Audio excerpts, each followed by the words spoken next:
Olá, paisagistas, tudo bem? Sou Carlos Garcia da Shop, parceiro Rembird. Estamos aqui para bater um papo com vocês agora sobre o assunto cada espécie precisa de uma maneira ideal para ser irrigada? As plantas devem ser irrigadas pelas folhas, as plantas devem ser irrigadas pelo solo. Qual a maneira ideal de proceder com a irrigação para as nossas plantas ornamentais? Para o vídeo de hoje, eu separei 3 exemplos bem práticos que a gente costuma ver muito em nossos jardins. Um deles, os gramados. E aí, os gramados, eu devo realmente irrigar para o nosso sistema de aspersão, jogando água por cima? Olha que interessante.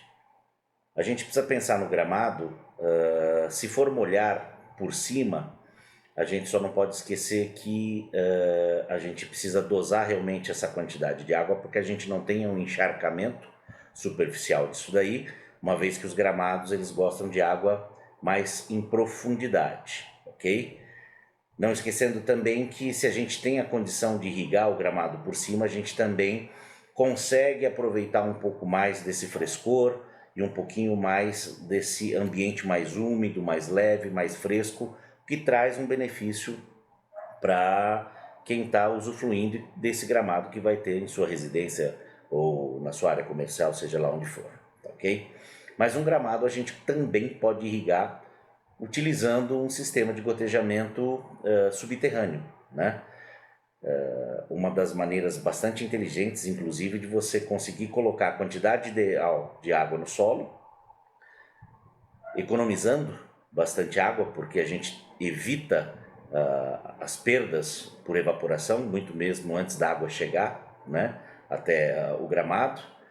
E então é fundamental que a gente saiba, um gramado ele pode ser irrigado tanto por uma parte por aspersão, como ele pode ser irrigado por gotejamento, ok? Outro exemplo interessante, se a gente pensar nas iucas e nas patas de elefante. São plantas que já necessitam de muito menos água do que outras ornamentais comumente utilizadas no paisagismo.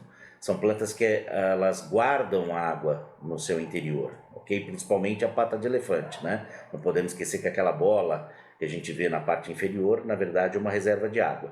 Então são plantas que, além de não gostarem de muita água, também não gostam de água batendo nos seus caules. Então é importante salientar que nesses locais a gente poderia utilizar algum sistema de irrigação mais localizado, um sistema de gotejamento principalmente, tá ok? E se isso for interferir, aqueles tubos forem interferir no visual do paisagismo, a gente pode optar pelo sistema de gotejamento enterrado. Vai muito bem, a planta agradece. Nunca se esqueçam, essas plantas não gostam de água no seu caule, principalmente se a gente for trabalhar com sistema de aspersão, que pode jogar um jato de água um pouco mais forte, tá? E um outro exemplo bem prático, vamos falar sobre as impatens e as sampatens. São plantas que são constituídas de cerca de 90% de água, então elas necessitam de muita água para poder vegetar e produzir suas flores. E engraçado que são plantas que gostam de mais água nas suas folhas, nos seus caules e principalmente nas suas flores, tá? Então, normalmente necessitam de muita água, de solos mais encharcados e muitas das vezes, dependendo da região e da temperatura, até mais de uma rega por dia, ok?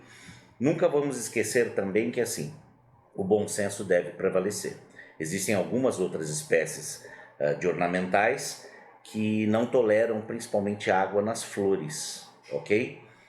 Principalmente porque elas podem caducar, podem manchar, podem melar ou podem queimar com a presença da água.